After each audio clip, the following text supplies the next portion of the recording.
decades been characterized by mutual respect. Not every connection between our two countries can be deduced at first glance.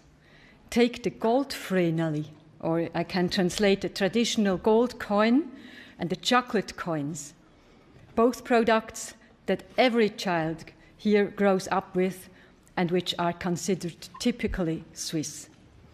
But neither would exist without gold and cocoa, which we import on a large scale from Ghana.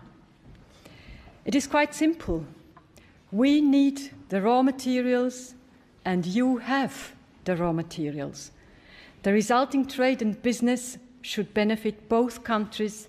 This principle is part of mutual respect. Gold and cocoa can create work and wealth in both countries. Excellency the President and members of the Federal Council, I've had the privilege of visiting Switzerland several times since becoming President of the Republic of Ghana. My last visit was to Davos nearly a month ago, where I participated in the 50th anniversary meeting of the World Economic Forum. At the invitation of its founder and executive chairman, the world-renowned Professor Klaus Schwab. Happily, it is much warmer here in Bern. I thank President Simonetta Sommaruga, head of the 7-member Federal Council, for the honor of this state visit and for the opportunity to make this brief statement in the Federal Assembly, Switzerland's 2-century-old House of Parliament.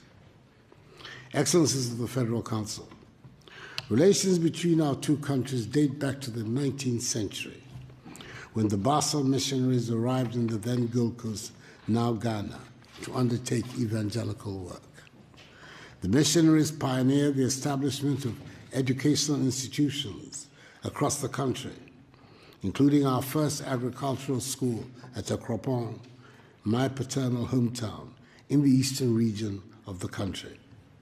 Indeed, my own late father, President of Ghana's Second Republic, who was deeply imbued with the Presbyterian attributes of discipline, industry, integrity, and thrift, was a famous product of Exportation's celebrated Salem School. They are also credited with the establishment of health facilities, including a missionary hospital at Agogo in the Ashanti region, and were instrumental in the spread of the cultivation of cocoa, a commodity which has been for the last century the mainstay of the Ghanaian economy. The Christian community in Ghana is greatly indebted to the Basel missionaries, who are also responsible for the translation of the Bible from English into 2 of the main Ghanaian languages, and who have been accorded due honor by us. The names of Inter Elios, Andreas Ries, Johannes Gottlieb Christeler, and Fritz Ramsayer continue to reverberate in our history and collective memory. I've also personally benefited from these very good relations, because the first European head of state to visit Ghana when I assumed office as the 5th president of Ghana's 4th Republic on 7 January 2017 was your 91st president, Her Excellency Mrs. Doris Leuthard. Excellencies, in recent times, the ties of friendship and cooperation between our two countries have grown even stronger. Technical and financial assistance from the Swiss government, which has provided to the Kofi Annan International Peacekeeping Training Center, have helped it carry out its activities and achieve its vision of becoming the preferred center on the continent for training, education, and research in matters of African peace and security. Again, in September 2014, the Swiss government provided assistance to Ghana, which helped ensure that the country did not record a single case of Ebola, the virus which unfortunately ravaged some neighboring countries in West Africa. In May 2017, our two countries signed a $2.6 million United States remittance grant facility to help lower the cost of remitting money to Ghana.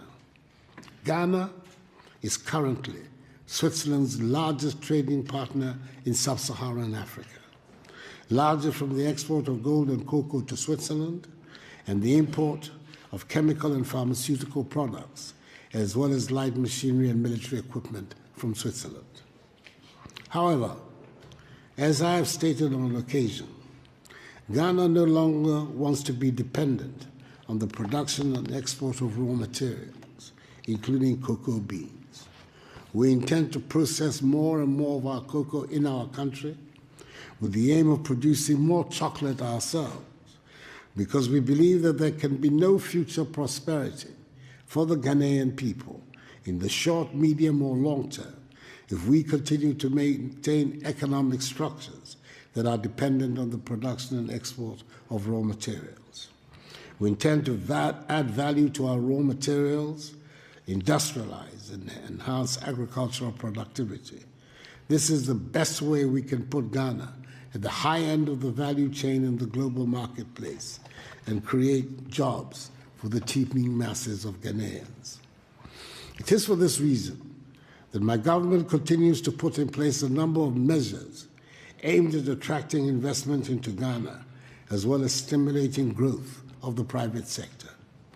We have succeeded over the last 3 years in ensuring that all our macroeconomic indices are pointing in the right direction.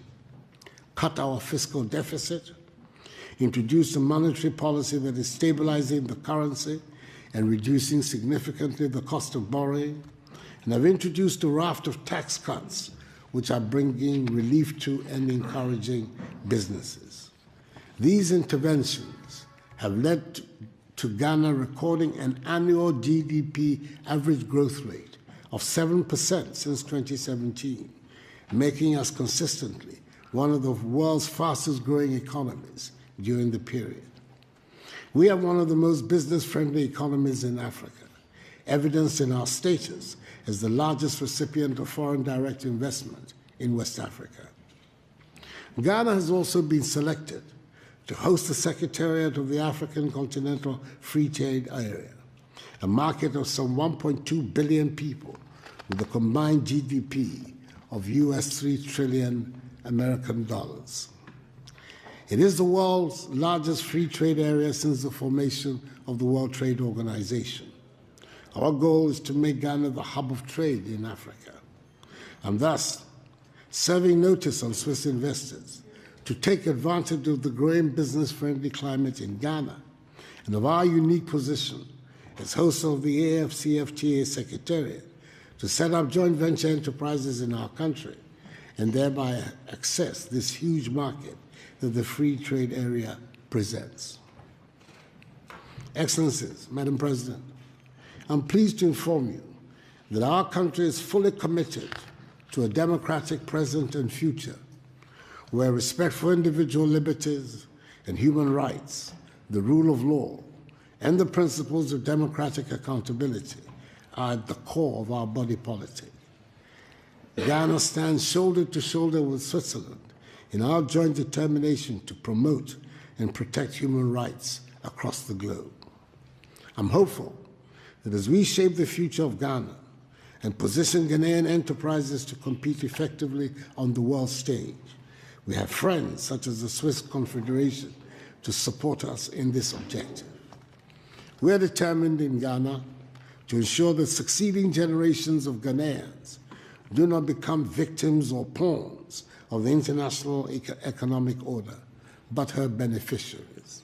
Indeed, the project is a Ghana beyond aid, a Ghana which has discarded a mindset of dependency, aid, charity, and handouts, and is charting a path of self-reliance in her progress, fashioned out of the intelligent and disciplined use of her considerable human and material resources.